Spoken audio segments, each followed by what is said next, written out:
Hey guys, welcome back to Maelstrom Game Studios. I'm Craig, and today we're going to do another bit of a different meta-type video, and we're going to talk about Death Guard today. Now, I have long been a believer that Death Guard are one of our toughest matchups in 40k. They have been for a lot of 10th edition, and they still are, especially with their codex. Things on the horizon look like maybe they will change, who knows, but one can only hope. So, I've had a number of questions from people as how to deal with Death Guard, and that's kind of be the premise of today's video. There's some structure to it. There will be a little bit of rambling of just my anecdotal playing Death Guard numerous times, and some strategy, tactics, things like that. So if that is something you're interested in finding out how to hopefully help you deal with Death Guard, I can't guarantee you beat them. They are tough. But if you want some tips and tricks, stay tuned to this video, and we'll dive into it. And just before we do, I want to thank all of you guys, members, especially you guys allow us to keep doing what we're doing. So thank you very much. And now with that, let's dive into today's video.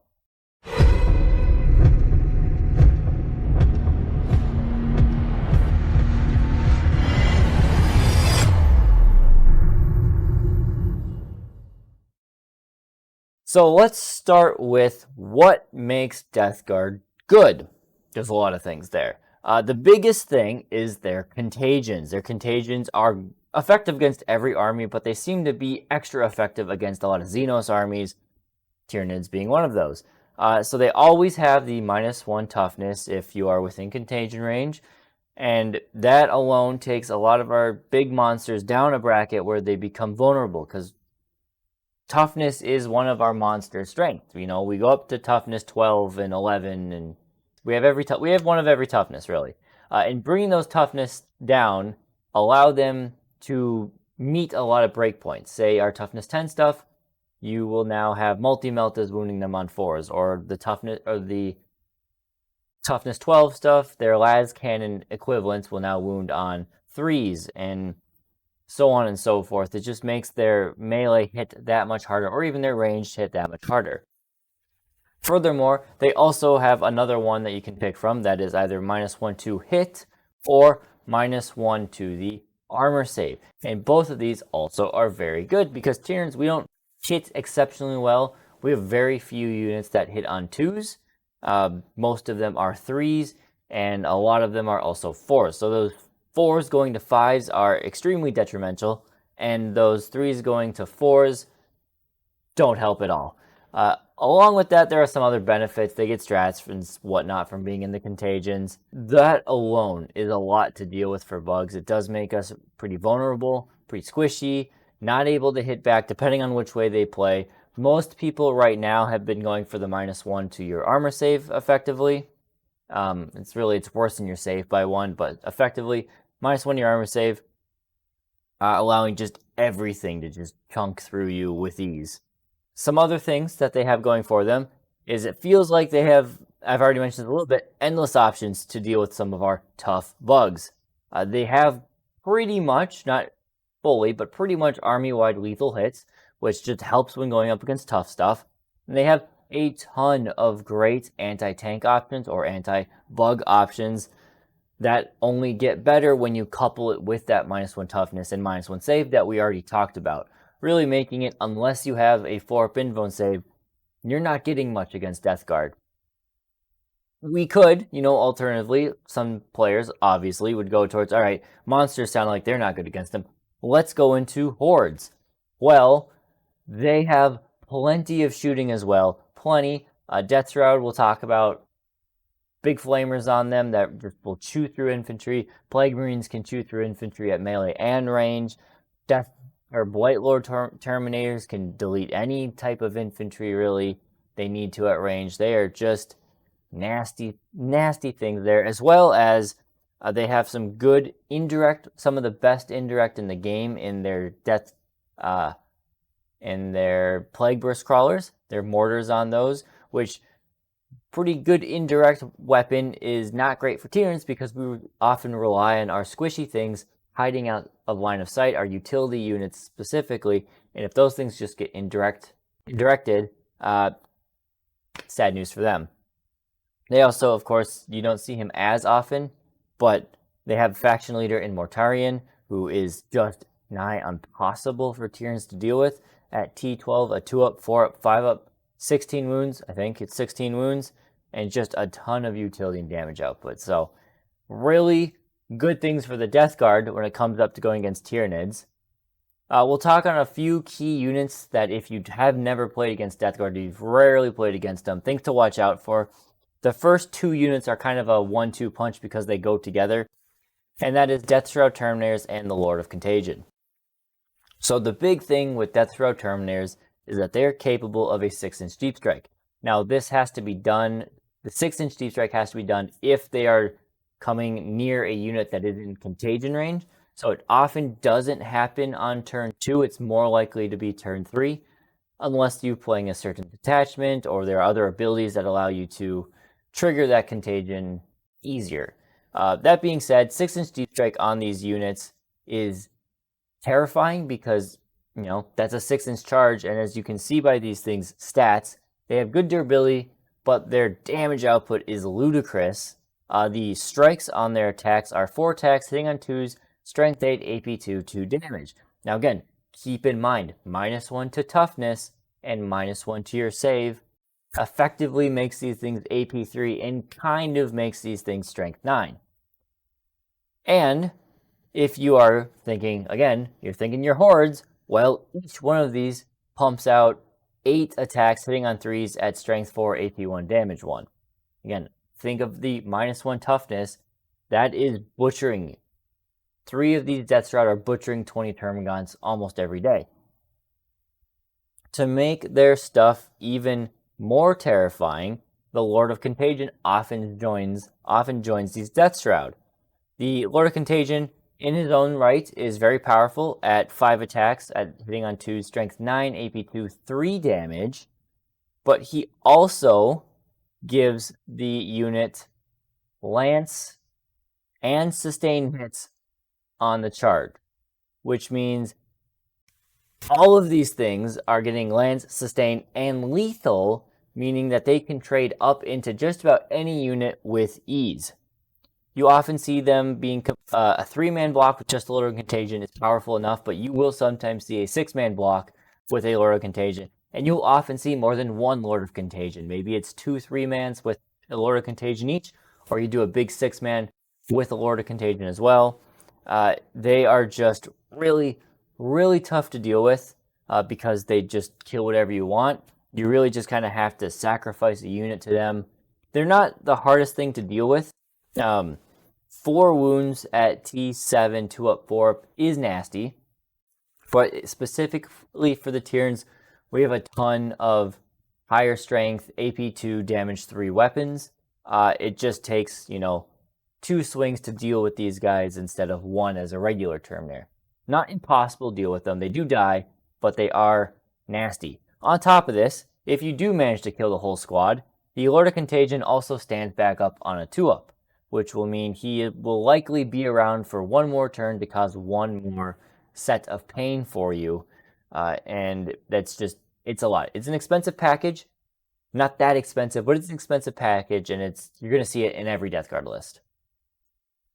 2 more units I want to highlight. There are tons and tons. Every unit in the Death Guard Codex, almost 90% of Death Guard Codex is solid. There's a few miscellaneous characters and vehicles that are kind of meh, but here are 2 more vehicles you'll probably see, given balance day slate changes, who knows, but these 2, as it stands right now, are very powerful, and they're very easy for you to see multiples of each of these in every list.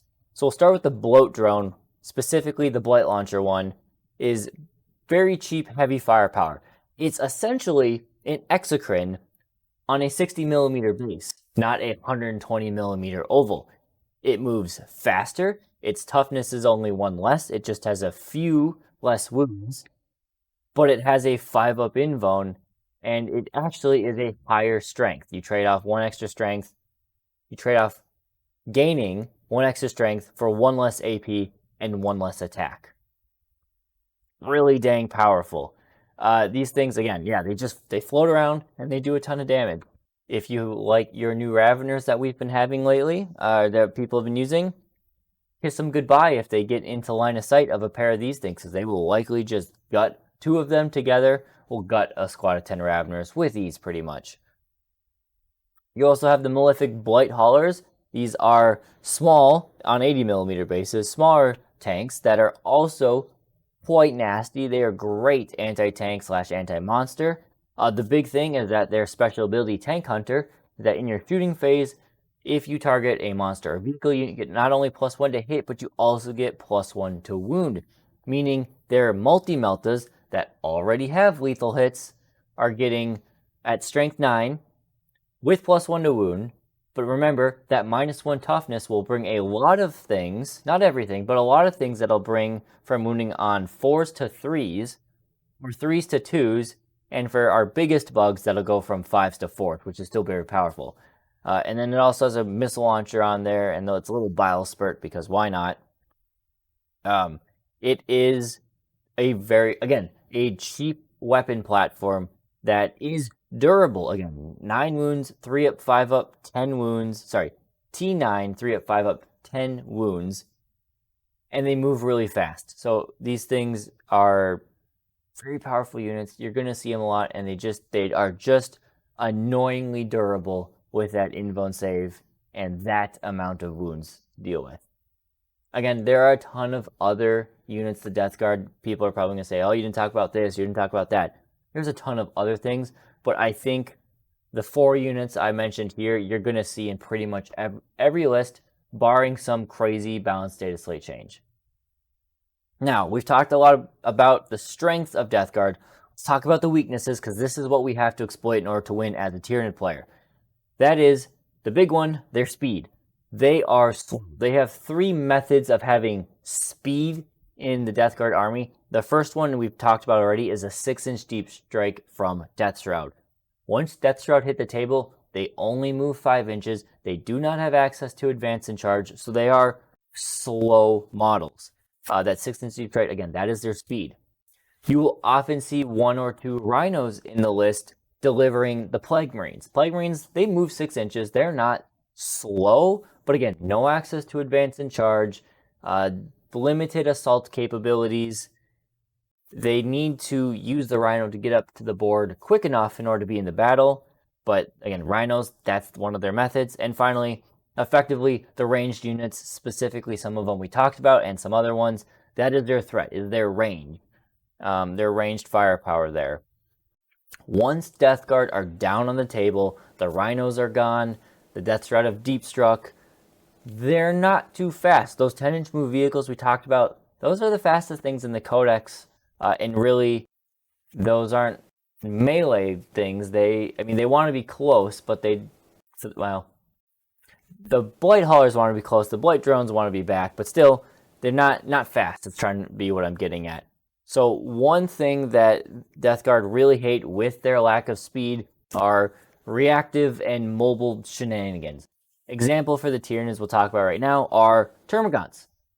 Really, I'd stray away from Termagants against most opponents, but this is one of the few I would actually want Termagants over things like Hormagaunts. Gargoyles are a great option as well. They're a little bit more pricey, but Gargoyles are also a good option for deep striking and then doing the shoot and screen out a bit. Great option there. Termagants are a cheaper option where you use them as your screen. Death Guard get close, you reactive move, and now their charge is a little bit farther. Hopefully, it helps you out in keeping that distance. If not, at least they're Termagants just to screen out your important stuff.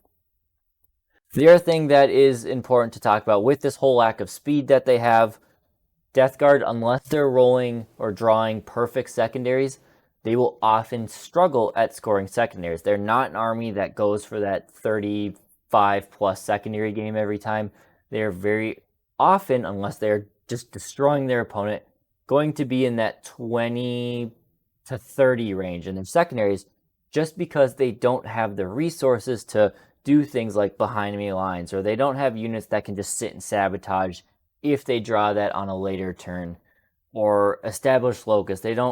The deep striking units, the Death Shroud, they don't want to be doing those actions. They want to be killing. So they will struggle a little bit in secondaries. So that allows you to, take that into your advantage when you're scoring up your battle plan right now.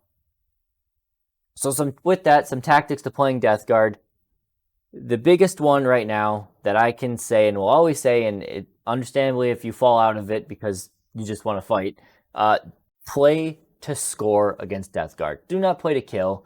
Obviously, you got to do some killing. You got to play the game there, but you really have to focus on scoring as many points as early as possible, tying up that primary, denying them primary early, you scoring that primary early, and scoring your secondaries as good as you can, because in the late game, the Death Guard will get to you. They will crumble your forces, and you're just not gonna be able to brawl for the primaries every round. You're gonna collapse at some point there. So score early, score fast. The next big thing, prevent that deep striking. That 6-inch deep strike is crucial to most Death Guard battle plans. Whatever you can do to cause that to be a problem for them, do it. The best thing you can do, because they're going to come down somewhere, is put them in a corner. All boards have 2 expansion objectives. If you can force them to deep strike in their expansion objective or back towards their deployment zone, that's fantastic, because they'll deep strike and they're probably not going anywhere else but that one objective, and you can just ignore them for the rest of the game, for the most part. You do not want them to get in your back line near your important shooty bugs, and you really don't want them to be stationed in the center of the table. Now, granted, with a 9-inch deep strike, they're still probably going to pop themselves in the center if they want to, but if you can, put them in the corner, put them back in their deployment zone, prevent them from deep striking near the important stuff. Tyranids are one of the best armies in the game at screening out deep strikes, unless you're playing Crusher Stampede, so use that to your advantage. Things like Spore Mines from the Biovore, Termagants, like I said, moving up there, and then reactive moving away once your opponent gets close. Again, the reactive move is nice because if they 6-inch deep strike away from the Termagants, you are allowed to reactive move off of that. And as long as you roll a 2+, it's already going to be an 8-inch charge, which is not ideal for your opponent. And if you roll a 3 or 4 or even higher, then it's going to be a really hard charge for your opponent. So Termagants are good for that. Lictors, great. They're lone op. Keep them away. They provide a nice big bubble of that. If you want to really tech into Death Guard, again, I never really am a fan of saying build your list to counter your opponent if you know exactly what they're playing. I don't like that. I always say you should strive for an all-comers list because it'll skew your perception on how well you played if your list was perfectly tailored to killing Death Guard. But if you want to, Barbgaunts are a cheap utility option that are really good against Death Guard. They can position themselves to do actions most of the game, and once those Death Shroud hit the table, if they're in range of the Barbgaunts, just shoot one Barbgaunt at a Death Shroud squad every turn, and they're just not going anywhere for the game. Again, don't like it, but if you got 55 points, it's not a bad include. Exocrines, all around great option. Like we saw, most of their vehicles are T9, and the ones you'll see at least are T9. There's a few, the Plague Race Crawler again. It's a T12, tough. I think it's a T12, at least T10 or above, higher than the Exocrine strength. But most of the vehicles and most of the infantry, the Exocrine is a perfect fire base to deal with. So bringing 2, 3 of those is not a bad option at all. And one other unit, the Norn Emissary, if it's on its singular purpose objective, likely the middle one, it's probably the only thing in our codex that could survive a Death Shroud charge. Granted, if your opponent brings 6 Death Shroud, that's probably not likely, but between having a 4-up invuln save and having a 5-up feel no pain, and 16 wounds in general, you have an okay chance at surviving a big punch. And sometimes, if you just sacrifice a giant ass monster in the center of the board, maybe you can focus fire all of your guns and everything on a Death Shroud unit and pick them apart. There's no telling, 2 Exocrines plus something else shooting at a squatted Death Shroud, you're going to pick up a good chunk of them, and maybe that's worth the sacrifice of a Norn Emissary. Maybe. So there's some general tactics. A few other things to talk about is which detachments I think do naturally better into Death Guard and which ones don't. Simulation. Let's start with the ones that I think will do well. Invasion Fleet is kind of an obvious all-around good one. You can build it to be kind of whatever you want, and I think its well-roundedness is great at dealing with Death Guard. The lethals, if you want to go against the vehicles and just guarantee those things, great. Sustained against all of the infantry, even better in some cases. Subterranean Assault is an interesting one. I think it has the tools to deal with Death Guard probably the best out of all of these. The main thing is the mobility that you gain from the tunnels. Again, it allows you to put a huge threat in one corner of the board, and then your opponent will deep strike, potentially, hopefully, near them, maybe deal with some of it, maybe not, but then you can simply retreat back in the tunnels and go up on the other flank, and now all of those Death Shroud are just stuck in the corner. What are they going to do for the rest of the game? Probably nothing. And you can just keep popping back and forth, choosing your targets wisely. Shock cannons on the Shock cannons on Hive Guard are very good at dealing with the vehicles we touched on already today because they have just a 3-up save. So a 4-up with the ignore cover sustain, you're going to dumpster one of those vehicles every time you shoot with Hive Guard. So good there.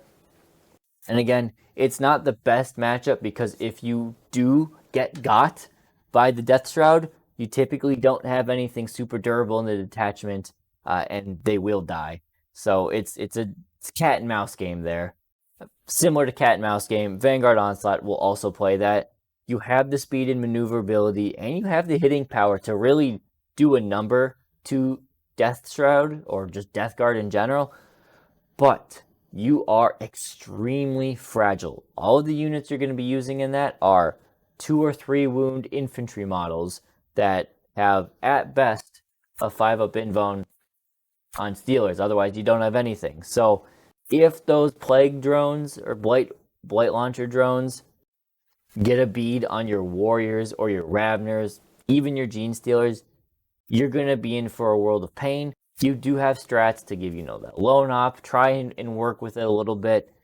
But a good Vanguard Onslaught player can outmaneuver and outplay a Death Guard player. But I think still a really good Death Guard player could beat a good Vanguard Onslaught player most of the time. It's just they've got the tools.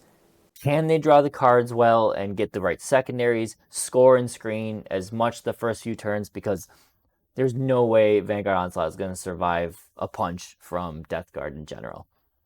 So those are the 3 that I think do your best bet against Death Guard. The other ones, just not great. I love Assimilation Swarm, but typically they are slower, bulkier lists. That's what Death Guard love. They love the slow, bulky stuff that wants to be near the center of the board. You will get gummed up. I don't think I've ever beat Death Guard with Assimilation Swarm ever. Maybe once against Matt, but realistically speaking, the lists are not great into Death Guard. Warrior Biofilm Onslaught, Warriors are absolutely doo-doo against Death Guard. They can hit really hard, but the Flamers chew them up, the Blight Launchers chew them up, the regular Terminators chew them up. Everything chews up Warriors. There's not enough of them to go around, and the Overwatch from all of the Terminators is just enough to really scare off all the opponents, or all of the Warriors. Unending Swarm, no need to talk about it. Crusher Stampede, your monsters can do work against Death Guard, but you will struggle to screen out the Deep Strikers and stuff. If you play the true full monster mix, if you add in some infantry and stuff, maybe you can help protect your bugs, but typically the way Crusher Stampede lists work, you just don't have the assets to tango with Death Guard. Subnactive Nexus could be a pretty okay one to use against Death Guard if you really focus on the battle shocky and shooting shenanigans that the detachment can. Stay away from the melee stuff. That's just not going to go well into Death Guard most of the time. The -1 damage strat or -1 damage enhancement is nice, but again, you don't want to play into melee willingly against Death Guard. It doesn't go well. So with the battle shocking and shooting, you do have potential there for doing okay against Death Guard. But I still think in general the detachment doesn't provide enough to get you over the hump of dealing with an already great army. So, final thoughts here. Death Guard, in my opinion, are a tough matchup. I'm not saying it's impossible to win by any means. I have beat Death Guard plenty of times, but I also have had some of my worst losses of 10th edition 40k against Death Guard. Outside of 2 really bad games against Knights, I think Death Guard are the ones that just beat me up the most. It is a good detachment, and their strengths really match up against our weaknesses, so it's kind of an all sway in one direction sort of thing. I would, if I had to bet against, I don't encourage gambling, if I had to bet against a good Tyranid player versus a good Death Guard player, the equal matched people, I would still lean towards Death Guard most of the time. Again, we'll see if a balanced data slate comes around the corner and totally shakes that up. But as it stands right now, in the middle of August of 2025, Death Guard are just too dang nasty for me to bet against them. Yeah, and the final thing, I'll go back to what I said. You got to think tactical. You cannot be super aggressive. Just swarm the middle, and you got to be careful. You got to score. You got to keep your units alive. Do your damage, don't throw things away, and watch out for the deep strike. The deep strike, the deep strike. That's the big thing. Or the rapid ingress. That's also the big thing. If you can screen that out and keep them at bay, then you have a good chance. If the Death Shroud whiff, the Death Shroud fail to get to melee, then you have a chance. But if they hit, they're probably going to hit pretty hard. But yeah, that's pretty much what I got. Let me know what you guys think about this video. I did one a little bit while back with Knights because Knights have been a big problem for us. I figured people would ask about Death Guard. Why not we keep this theme for a video today? I've played against Death Guard a lot. Matt on the channel here, he plays Death Guard a lot. He's kicked my butt a lot. I have beaten him sometimes, so I kind of know this matchup pretty well. But yes, let me know what you guys think. And if you have any other tips or tricks down in the comments for beating Death Guard, or if you are also a Death Guard player and you want to help out Tyranid players and point out other weaknesses that I might have missed, feel free to put those down in the comments. I'm sure the Hive Mind would greatly appreciate the knowledge. So thank you guys for watching, and we'll see you next time here at Maelstrom Gaming Studios.